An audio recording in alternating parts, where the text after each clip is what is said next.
Well, I have to say, I think that cancer and its treatments change us enormously. When I wrote the memoir, if somebody had come into my living room and said, I have cancer and I'm living well, I would have said, garbage.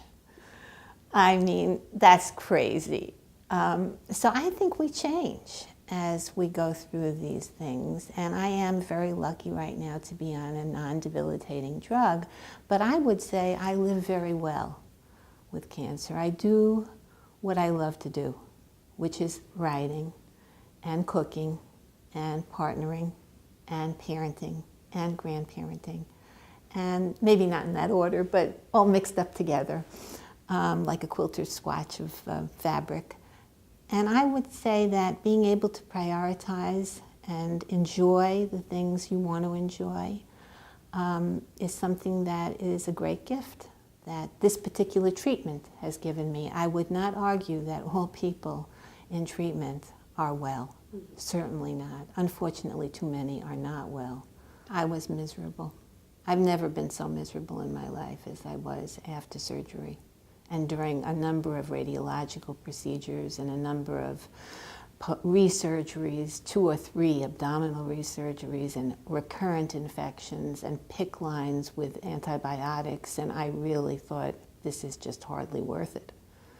And I think I don't want to ever gloss over the pain of people who are dealing with that kind of thing. I think palliative care is really important, and I think it's important for people to realize it doesn't need to begin when curative care stops. Palliative care, it seems to me, can be ongoing from the very beginning till the very end and can be very loosely defined, it would seem to me. Some of the regular, absolutely standard medical protocols, even for chemotherapy, are palliative and very helpful. When I read memoirs, I'm always reading about women throwing up throughout chemotherapy. And I did not like chemotherapy psychologically in any way, but I never threw up. So they have developed various drugs that very much help with certain kinds of symptoms, and I think those are terrific.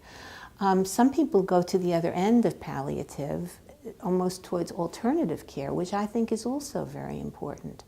I take a yoga class for cancer patients once a week.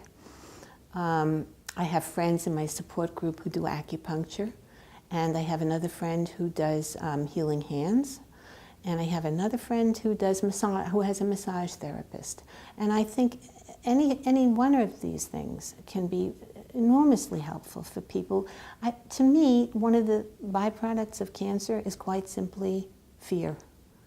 I think you are just shot full of anxiety about what will happen. All of a sudden, the future has been foreshortened, and you don't know how long you're going to have.